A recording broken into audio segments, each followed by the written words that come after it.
नगराध्यक्ष पदाच्या उमेदवार सौ प्राची थोरात यांनी आज मंचर शहरापासून काहीशा दूर असलेल्या भेकेमाळा या ठिकाणी सघन प्रचार दौरा केला।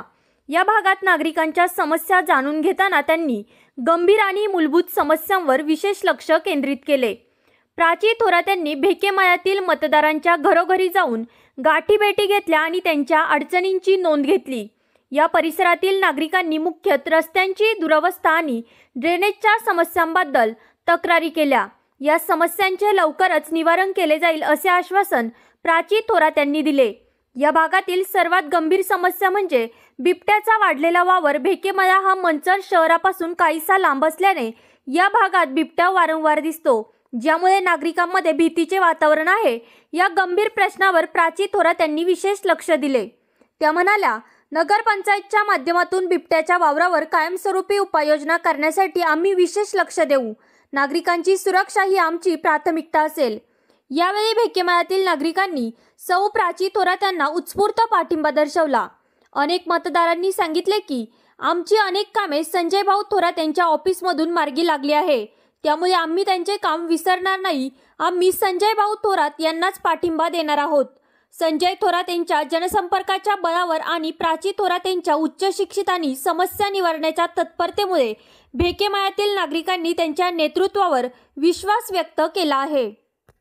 कोणत्या ठिकाणी गाठीभेटी दिल्या आणि तुम्हाला या ठिकाणी काय समस्या जाणवल्या आणि त्यांना मतदारांचा प्रतिसाद कसा होता, त्यांना तुम्ही काय आश्वासन दिले याबद्दल सांगा। नमस्कार, मी प्राची आकाश थोरात, संजय थोरात यांची मी सून आहे। नगराध्यक्ष पदासाठी मी उभी राहिली आहे आणि आम्ही आज मंचर भागातलं सगळ्यात दुर्लक्षित भागामध्ये आलं ते म्हणजे भेकेमाळा।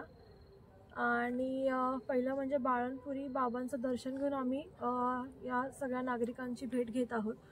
तर जे आपले 2-3 मेन प्रॉब्लेम्स आहेत, ड्रेनेजचा प्रॉब्लेम झाला, रस्त्यांचे प्रॉब्लेम झाले, स्ट्रीट लाईट, हे प्रॉब्लेम्स आम्ही जाणून घेतले आहेत आणि आम्ही निवडून आल्यानंतर पहिली सुरुवात आम्ही डेव्हलपमेंटसाठी इथूनच सुरुवात करणार आहोत। बिबट्या आणि अजून एक सगळ्यात गंभीर मुद्दा सगळीकडे आहे तो म्हणजे बिबट्याचा। तर आम्ही निवडून आल्यानंतर नगरपंचायत थ्रू 10 पिंजरे आम्ही असं रिझर्व करून ठेवू, जेणेकरून ज्या गंभीर समस्या इकडे आली बिबट्यांची, तर आम्ही पहिलं ते 10 युटिलाइज करता येईल आपल्याला लवकरात लवकर। वन विभागावर आपल्याला डिपेंड नाही राहावं लागणार आहे त्यासाठी। या ठिकाणी आल्यानंतर बरेच लोकांचा असं म्हणून त्यांना वैयक्तिक लाभाची योजनेचा लाभ झाला तुमच्या ऑफिसच्या माध्यमातून। या ठिकाणच्या लोकांच्या प्रतिक्रिया काय होत्या, काय सांगा?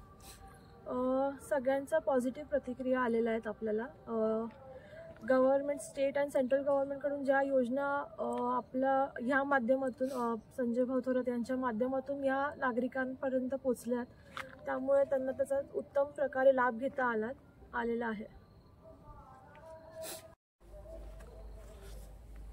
आज या ठिकाणी भेकेमाळा मंचर शहरातील सर्वात दुर्गम असा हा भाग, रस्ते, लाईट, ड्रेनेज, उत्पन्नाची साधनं ही सगळ्या बाजूनी दुर्लक्षित राहिलेलं आहे। खऱ्या अर्थानं भारतीय जनता पार्टी किंवा स्वतः माझं वैयक्तिक मत असतं का जो भाग दुर्लक्षित आहे, जो समाज दुर्लक्षित आहे, जो समाजातील घटक दुर्लक्षित आहे, तो पहिला डेव्हलप झाला पाहिजे, पहिला वाटा त्याला मिळाला पाहिजे उत्पन्नाचा, देशातील उत्पन्नाचा, राज्यातील उत्पन्नाचा। तर त्या दृष्टीने आम्ही पहिल्यांदा ज्या वेळेला निवडून येऊ, खऱ्या अर्थाने ह्या निवडणुकीला महिला रिझर्वेशन आले, त्याच्यामुळे मी माझी सून प्राची आकाश थोरात हिची या ठिकाणी उमेदवारी अर्ज दाखल केलेला आहे। आणि तो उमेदवारी अर्ज दाखल करताना कुणी माझ्या घरातला असावं असा विषय नव्हता, तर खऱ्या अर्थानं तिने BBA ॲग्री मॅनेजमेंटमध्ये केलेलं आहे आणि त्याच्यानंतर शेतीमध्ये कामही केलेलं आहे। स्वतः शेतीचा अनुभव आहे, शेतीचं नॉलेज पण आहे, शेतीतलं टेक्निक पण आहे। लग्न झाल्यानंतर आमच्याकडे सासरी आल्यानंतर खऱ्या अर्थानं तिने रियांश फूडचा महिलांसाठी एक उद्योग चालवला। आज त्या उद्योगामध्ये 60 ते 80 महिला काम करतात आणि तो उद्योग अत्यंत चांगल्या पद्धतीने चालून गुणवत्ता पण चांगली सिद्ध केलेली आहे। आणि गुजरात असेल, तुमचं गोवा असेल, कर्नाटक असेल, MP असेल, या ठिकाणी सगळा माल त्यांनी तयार केलेला जातो। त्याच्यामुळे मला पूर्ण खात्री आहे हे सगळं करत असताना आपण पाहतो की ज्या महिला तिने निवडल्या, तर त्या कोरोना काळात ज्यांचे पती एक्सपायर झाले तर त्यांना प्रायोरिटी दिली आणि त्यांना पहिले जॉब दिलेत, त्यांना ट्रेनिंग दिलं, त्यांचे पगार वाढवलेत, त्यांच्याकडे कायम बारकाईने सगळं लक्ष देते ती। त्यांना मायेची हात कायम त्यांच्यावरती असतो. फार कमी वयामध्ये तिने चांगल्या जबाबदाऱ्या स्वीकारल्या आहेत. मंचर शहराची जबाबदारी त्याच पद्धतीने स्वीकारेल याची मला खात्री होती, म्हणून मी या ठिकाणी तिची उमेदवारी जाहीर केली. आणि ह्या भेकेमाळ्यामध्ये मी खूप वेळा आलेलो आहे. भेकेमाळ्याला आमचं मंचरचं कार्यालय हे स्वतःचं अडचणींचं, समस्यांचं आणि योजनांचं माहेरघर वाटतं खऱ्या अर्थानं. आणि आमच्या ऑफिस स्टाफला पण माहिती आहे की भेकेमाळ्यातील माणूस जर आला तर त्याला प्रायोरिटीने पहिलं घ्या, कारण ते यायलाच त्यांना 1 ते 1.5 तास लागतो तिथं. आल्यानंतर परत वाट पाहायची, म्हणून सगळ्या स्टाफला सांगितलेलं आहे आम्ही. आणि या सगळ्या योजना केंद्राच्या आणि राज्याच्या आम्ही पोहोचवल्या आहेत. त्याचा लाभ पण लाभार्थ्यांपर्यंत पोहोचवला आहे. अशा त्याच्यामुळं खऱ्या अर्थानं बऱ्यापैकी काम आम्ही इथं करू शकलेलं आहे. पण पूर्ण समस्या संपलेल्या नाहीत, पूर्ण काम करू शकलेलं नाही. ही कामाची सुरुवात आहे. आणि खऱ्या अर्थानं भेकेमाळ्याने आम्हाला सहकार्य केलं, निवडून दिलं तर पहिला कामाची सुरुवात या ठिकाणी होईल.